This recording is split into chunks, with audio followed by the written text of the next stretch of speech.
Halo, kami dari kelompok 7 dari mata kuliah Visualisasi Data kelas B akan memperkenalkan diri dan juga akan menjelaskan tentang proyek UTS kita. Sebelumnya perkenalkan, saya Hans Christian. Saya Ferdinand Julian. Saya Agnes Yohana. Dan saya Kores Abimael Sebiring. Selamat menyaksikan. Akan kembali, nama saya Hans Christian dengan NPM 61621011011. Saya di sini akan menjelaskan tentang soal yang pertama, yaitu untuk memperlihatkan film yang paling sukses dengan data film yang profit dan juga penyesuaian inflasi. Untuk visualisasi yang pertama ini telah kami buat scatter plot berdasarkan worldwide gross dan juga presentasi budget recovered-nya. Kriteria yang telah kami pilih untuk visualisasi pertama ini adalah film dengan worldwide gross yang paling besar akan menjadi film yang paling sukses. Dan dapat dilihat dari scatter plot ini bahwa film yang paling besar worldwide gross-nya itu pada tahun 2009, yaitu film Avatar, dengan worldwide gross-nya sebesar 2,9 M dolar.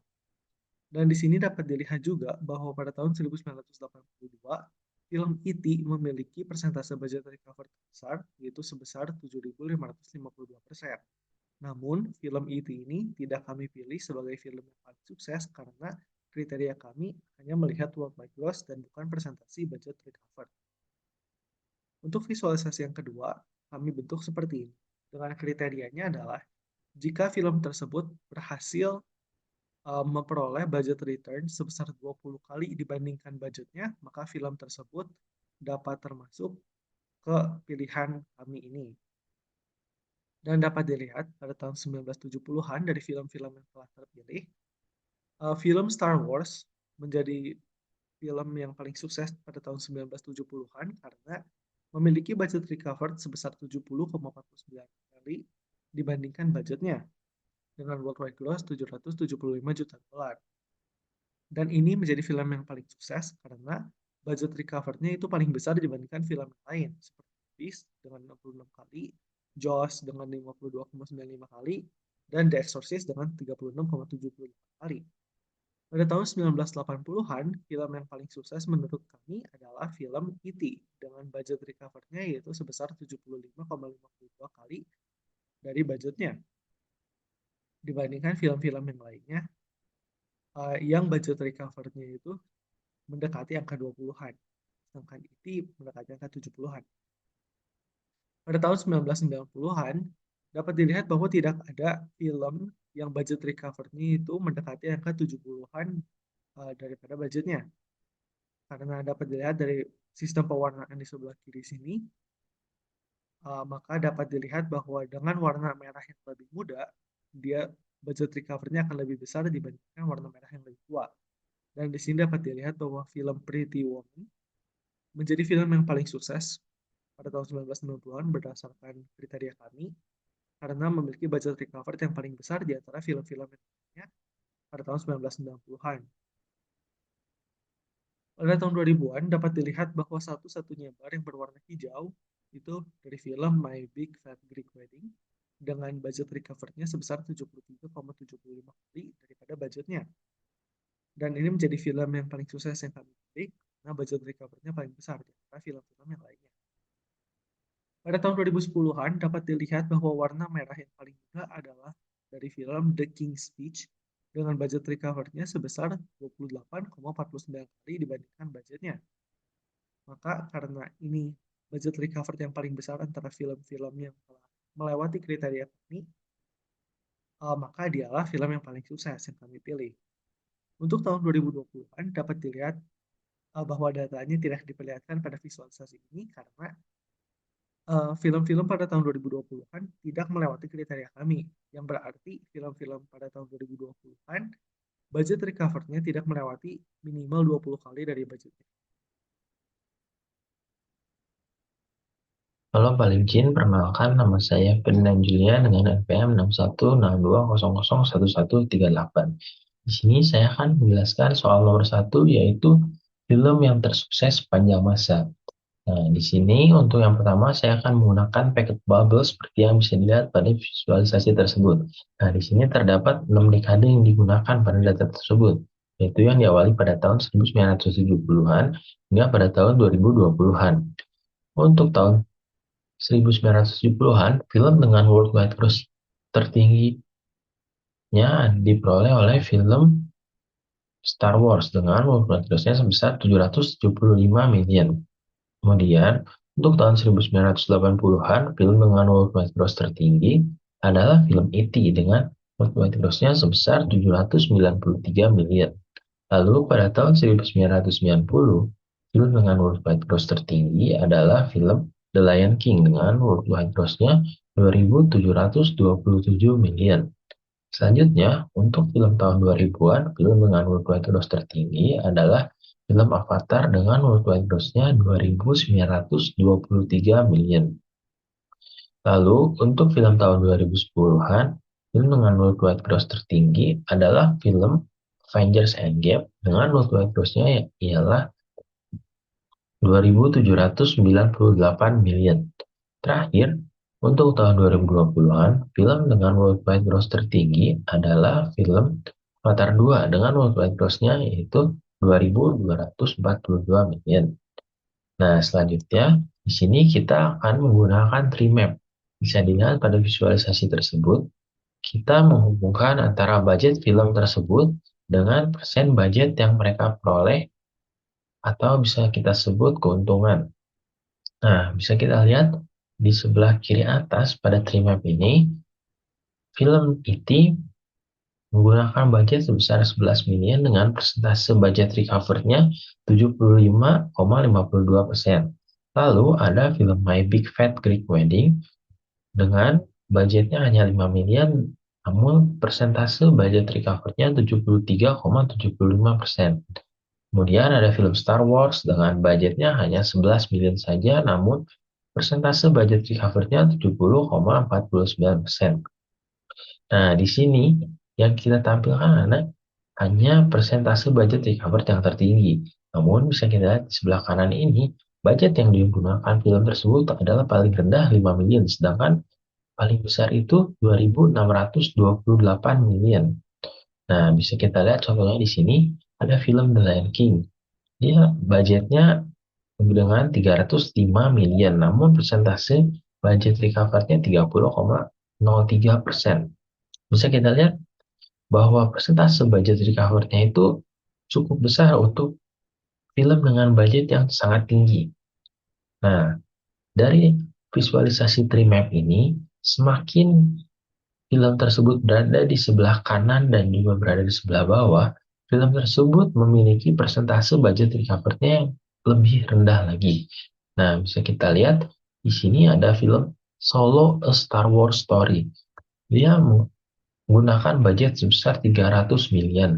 Namun, persen budget recovery-nya hanya 1,31%. Namun, persentase yang rendah tidak menghalangi mereka untuk memperoleh keuntungan dari hasil penjualan film tersebut. Persentase yang rendah namun budgetnya tinggi berarti keuntungannya juga cukup untuk menutupi film tersebut.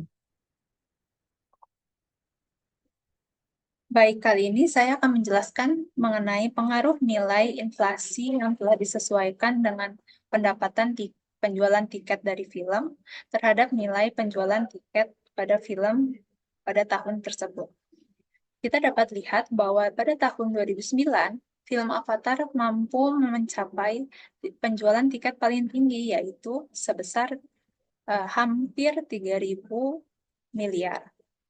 Namun dapat kita lihat bahwa setelah disesuaikan dengan nilai inflasi, kita dapat lihat bahwa ternyata nilai dari penjualan tiket Avatar sebenarnya itu memiliki nilai 4.000 miliar. Kita dapat lihat bahwa nilai inflasi ini sangat berpengaruh karena untuk menganalisa film terbaik, kita diperlukan nilai sesungguhnya untuk setiap film dengan berbagai tahun. Karena di setiap tahun itu memiliki nilai inflasi yang berbeda pastinya. Jadi sekarang kita akan fokus kepada nilai inflasi adjusted gross. Dapat kita lihat bahwa film dengan pendapatan tertinggi yaitu film Avatar, dan yang kedua adalah film Titanic pada tahun 1997. Kita pasti tahu film Titanic ini sangat berkesan, walaupun saya lahir pada tahun 2001, jadi film ini sudah rilis, tapi saya belum lahir. Namun sampai sekarang saya masih mengenal film apa itu Titanic.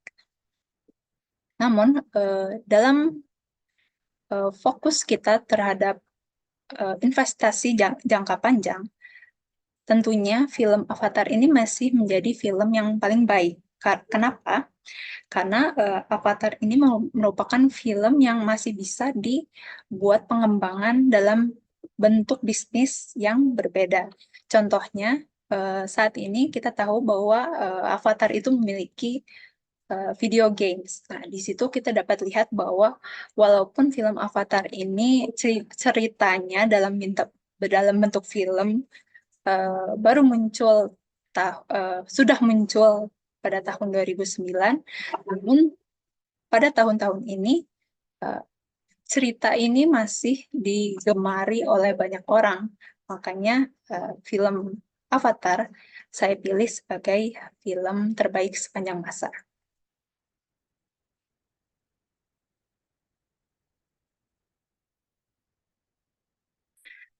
Sekarang saya akan menjelaskan mengenai perbandingan antara penjualan tiket film seluruh dunia terhadap X times budget recovered antara film berjenis horor dan film berjenis tidak horor. Pertama-tama mari kita perhatikan X times budget recovered. Di sini film yang mampu mengembalikan keuntungan terbesar yaitu diperoleh film Paranormal Activity. Di sini kita dapat lihat bahwa film Paranormal Activity ini mampu mengembalikan hampir 13.000 kali dibandingkan dengan total anggaran yang dimilikinya. Lalu kita lihat kepada worldwide gross 2. Ya, di sini kita dapat lihat bahwa film berjudul Avatar mampu mencapai penjualan tertinggi dengan nilai hampir 3.000 miliar dolar. Nah, di sini kita dapat lihat bahwa penjualan Avatar ini memiliki budget yang lebih besar dibandingkan film Paranormal Activity, yaitu hampir 240 miliar. Dan film Avatar sendiri mampu mengembalikan 12 kali keuntungan dari anggaran yang dimilikinya. Dari sini, saya ingin memberikan pendapat bahwa film Avatar ini menurut saya merupakan film yang terbaik sepanjang masa dibandingkan dengan film Paranormal Activity. Mengapa? Karena film Avatar sendiri mampu menarik perhatian lebih banyak konsumen dibandingkan Paranormal Activity. Di sini juga kita dapat mengetahui juga bahwa film Avatar sendiri sangat populer. Dan kita tahu bahwa film Avatar sendiri sekarang ini memiliki bentuk lain, yaitu sebuah video games, di mana kita tahu bahwa video games pada masa ini merupakan hobi yang sangat digemari oleh banyak konsumen. Nah, di sini saya memilih film Avatar ini sebagai film terbaik sepanjang masa karena saya melihat pentingnya perkembangan suatu film. Tidak harus sebagai sebuah film lain, misalkan seri kedua, seri ketiga, namun film Avatar atau cerita Avatar itu sendiri masih bisa dikembangkan dalam bentuk bisnis yang lainnya. Dan menurut saya hal itu merupakan hal yang sangat baik. Kenapa? Karena bila suatu perusahaan berani untuk membuat sebuah video games berdasarkan cerita sebuah film, artinya mereka percaya bahwa film Avatar ini atau cerita itu sendiri sangat berkesan di kalangan banyak konsumen.